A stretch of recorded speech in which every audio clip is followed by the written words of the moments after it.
നിന്റെ വീട്ടുകാർ ഇവിടെ നിൽക്കുന്നിടത്തോളം അത് നടക്കില്ല. നീ എങ്ങനെയെങ്കിലും അവരെ ഒന്ന് കൂട്ടിക്കൊണ്ട് പോവാൻ നോക്ക്. എങ്ങനെ അവരെ ഇവിടുന്ന് പറഞ്ഞയക്കാനാ? അതൊന്നും എനിക്കറിയില്ല. നീ വലിയ സൂത്രക്കാരിയല്ലേ, എന്തെങ്കിലും സൂത്രം പ്രയോഗിക്കേ. ഇതിൽ കൂടുതലൊന്നും എനിക്ക് പിടിച്ചിരിക്കാൻ പറ്റില്ല. അതെ, തന്ത്രപൂർവം സംസാരിച്ച് അവരെങ്ങനെയെങ്കിലും ഇവിടുന്ന് കൂട്ടിക്കൊണ്ട് പോവാൻ നോക്ക്. അല്ല, എല്ലാരും ഒന്നിച്ച് കൂട്ടിക്കൊണ്ട് പോകുന്നൊന്നും നടക്കില്ല. എങ്ങനെയെങ്കിലും അവരെ പറഞ്ഞു വിടാൻ നോക്കണം. അയ്യോ, എന്താ ഇപ്പൊ ഒരു വഴി?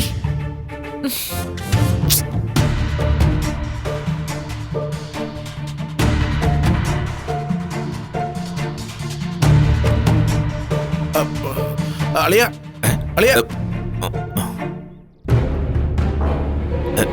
ഒരു ചെറിയ പ്രശ്നമുണ്ട്. എന്ത് പ്രശ്നം? നമ്മുടെ ജീവനില്ലേ, അവനെ പെണ്ണിന്റെ ഭാഗത്തുനിന്ന് വന്ന ഒരാൾ അടിച്ചു. അവനെ തിരിച്ചടിക്കാതെ പോകില്ലെന്ന് പറഞ്ഞ് നടക്കുക ജീവനും കൂട്ടരും. ഫംഗ്ഷൻ അലങ്കോലമാകുന്നൊരു പേടിയുണ്ടിരിക്കെ.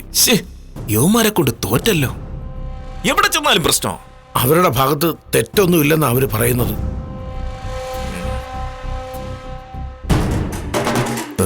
വരുന്നു.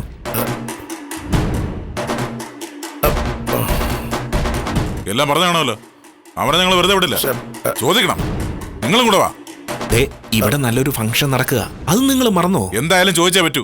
അവനെ അടിക്കണം. എന്തിനാ അവൻ നിന്നെ അടിച്ചേ? എന്താ വിഷയം? ഞങ്ങളുടെ സംസാരം അവൻ ഇഷ്ടപ്പെട്ടില്ല, അതാ അടിച്ചത്. അപ്പൊ അടിക്കാൻ മാത്രം ഞങ്ങളൊന്നും പറഞ്ഞിട്ടില്ല. ദോ അവനാ.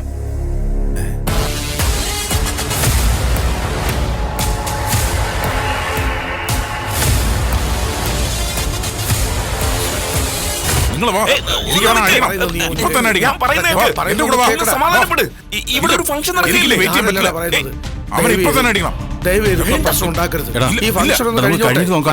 പറഞ്ഞ് മനസ്സിലാക്കി കൊടുക്കുക. ജീവ, നമുക്ക് എന്തെങ്കിലും മാർഗം ഉണ്ടാക്കാം. നീ ധൈര്യമായിട്ട് ഈ ചടങ്ങൊന്ന് കഴിഞ്ഞോട്ടെ പ്ലീസ്. എടാ, തല്ല് വാങ്ങിച്ചിട്ട് പോയ എനിക്ക് മനസ്സില്ല. ഞങ്ങൾക്ക് മാത്രമല്ല പയ്യന്റെ വീട്ടുകാർക്ക് അവമാന. നിങ്ങൾ വന്നില്ലെങ്കിൽ വേണ്ട, ഞങ്ങള് പോയിക്കോളാം.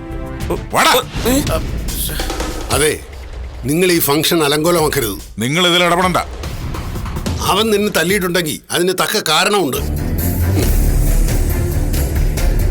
ഇവരെ മാളുവിനെ കുറിച്ച് വേണ്ടാതിനും പറഞ്ഞു. രണ്ടുപേരും ഒളിച്ചോടി പോയി ഒരു ദിവസം താമസിച്ചില്ലേ അവളുടെ വയറ്റിലൊരു കുഞ്ഞുണ്ടാവും. ഇങ്ങനെ നാട്ടുകാരെ ബോധ്യപ്പെടുത്താൻ കല്യാണം കഴിക്കേണ്ട ആവശ്യമില്ല എന്നും പറഞ്ഞു.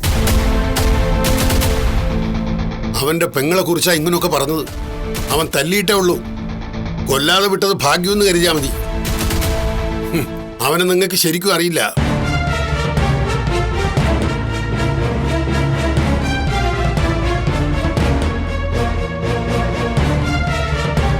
നീ അങ്ങനെ പറഞ്ഞോ?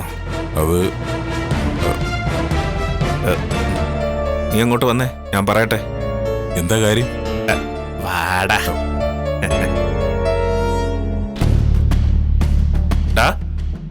അവനെ നിനക്ക് എത്ര എണ്ണം തന്നെന്ന് ഓർമ്മയുണ്ടോ? 2 എണ്ണം.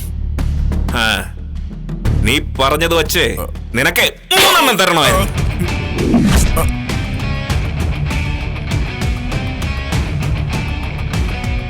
ഇപ്പോഴാണ് കറക്റ്റ് ആയത്. നീയൊക്കെ ഭക്ഷണം കഴിച്ചായിരുന്ന? ഇല്ല. അപ്പോ രണ്ടുപേരും പോയി ഭക്ഷണം കഴിക്ക്, എന്നിട്ട് വീട്ടിൽ പോക്കോ. അവന്റെ പുറകെ നിന്ന് നടക്കണ്ട കേട്ടാ.